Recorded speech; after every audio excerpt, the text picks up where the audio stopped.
Judges ready? Timer ready? Imagine a Hawaiian beach. The sun is shining 80 degrees, a soft wind rustles in the palm trees, crystal blue water underneath the surfboard. A picture-perfect beach day. But danger lurks beneath the water. It's coming closer and closer. Then you feel a ton of pressure and a few lightning tugs, and then it stops. Looking down to see what happened, you realize your arm is gone. All you see is a very bloody shoulder and a gray being swimming away into the dark, red water. This is what happened to Bethany Hamilton on October 31st, 2003. Bethany Hamilton was born in Kaha, Hawaii, February 8th, 1990. Her parents, Thomas and Sherry Hamilton, and brothers, Noah and Timothy, taught her how to surf at a very young age on the shores of Honolulu Bay. She entered her first contest at 5 years old. She won the long and short board divisions. She and her best friend Alana Blanchard were homeschooled together so they could get more hours in the water training for upcoming tournaments. At 9 years old, she was sponsored by Rip Curl, a popular surfing company. Soon she started entering contests all around Hawaii and became one of the best in her league. Whenever Bethany is asked why she is so competitive, she always states those her two brothers who did it. After all, being the youngest and the only girl, she had to be tough. She always played sports with them, no matter if it was paintball, street hockey, or dodgeball. She never backed down from a challenge. God was also very important in her life. Bethany's parents raised her to love God, and she became a Christian at 5 years old. She puts her faith in God and trusts Him with everything.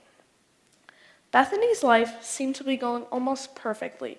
She was on the road to becoming a professional surfer. She had God who loved and protected her, also a big family always encouraging her, and very close friends that pushed her to do her best.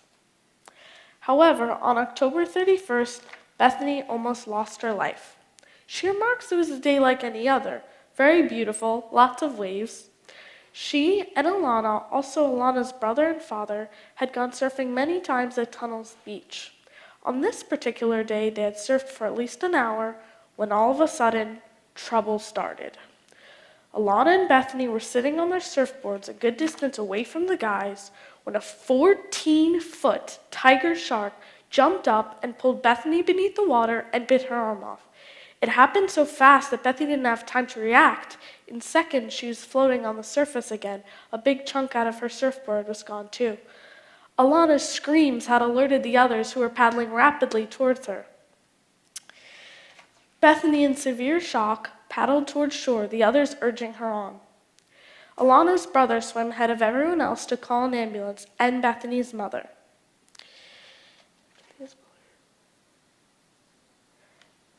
Bethany was losing blood quickly and felt like she was going to pass out, but made it to shore. Alana's father, Hope Blanchard, tied his surfing shirt around the remains of her arm to keep her from losing even more blood. This act may have saved her life. Already there was a little crowd gathered on shore waiting for Bethany. Fortunately, there was an old paramedic among them. He quickly examined Bethany, gently prodding her arm and feeling her pulse. As the ambulance arrived, he whispered in her ear, "God will never leave you nor forsake you," Bethany remembers today. Then the ambulance sped off to the hospital. The paramedics found out she was going into hypovolemic shock, which is when you lose a great amount of blood, you usually start sweating and vomiting. Then that leads to shock, which causes your body to stop the blood flow through your organs. This can cause death if not acted on immediately. Thomas Hamilton was already at the hospital having knee surgery. When he heard the nurse tell his doctor there had been a shark attack, he was devastated when he was told it was Bethany. The ambulance arrived, and Bethany was whisked away to the operating room. This surgery was called traumatic amputation. It was a 2-part surgery. Bethany had 2 doctors, Dr. Pierce and Dr. Ovinsky. They first took her up to a couple machines, taking blood levels and x-rays. Dr. Ovinsky would be doing the first surgery, in which he'd be cutting all the nerves, cleaning the wound, and then packing with gauze. It'd be left like this for several days to make sure there was no infection. Soon Bethany woke in a hospital bed with her family all around her. The surgery had gone well, but she learned from the doctors that she had lost 60% of her blood.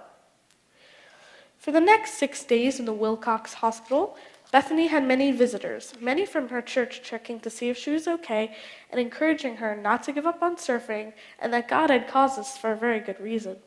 But as Bethany recovered, she kept on asking herself, why? Why would this happen to me?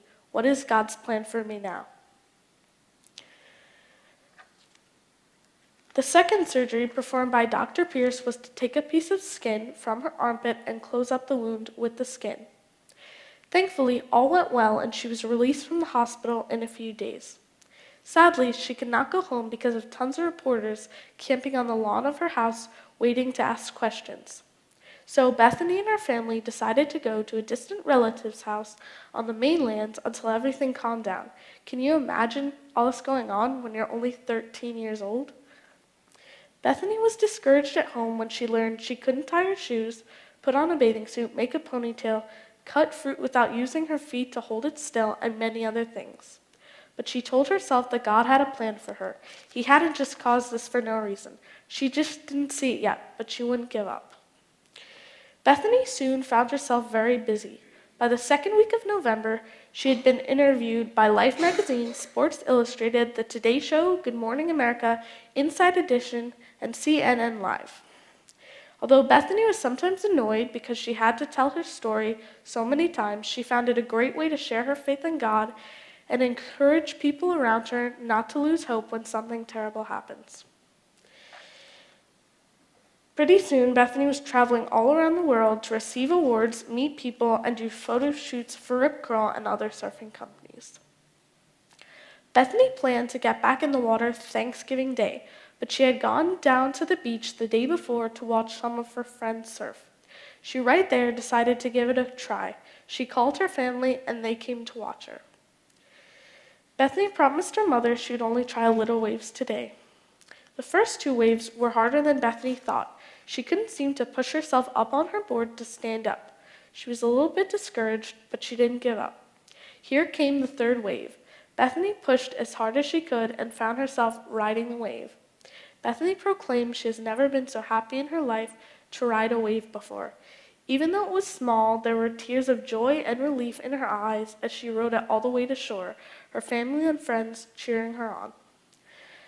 Soon she went back into competing with Alana and the other girls. It was a very big challenge, but many months later, found herself the winner of the 2003 NSSA National Championship, and later became a professional surfer. She still has a normal life though, like going on mission trips with her church, hanging out with friends and family, and surfing whenever she has free time, of course. People have asked her many times if she could go back to the day of the shark attack, would she have gone surfing? Well, she believes she could never have told so many people about Christ in her lifetime. She would rather have no one than to not have told as many people as she did. She remarks, when you get caught in the impact zone, you need to get right back up, because you never know what's over the next wave. We can all learn something from this. Never relinquish your faith in God, even when a tragic accident occurs. God caused this accident for a very good reason. He wanted for everyone to hear Bethany's story and show how she keeps her faith in Him. It wasn't just for no reason. For I know the plans I have for you, declares the Lord, plans to prosper you and not to harm you, plans to give you a hope and a future. Jeremiah chapter 29, verse 11. Thank you. So good.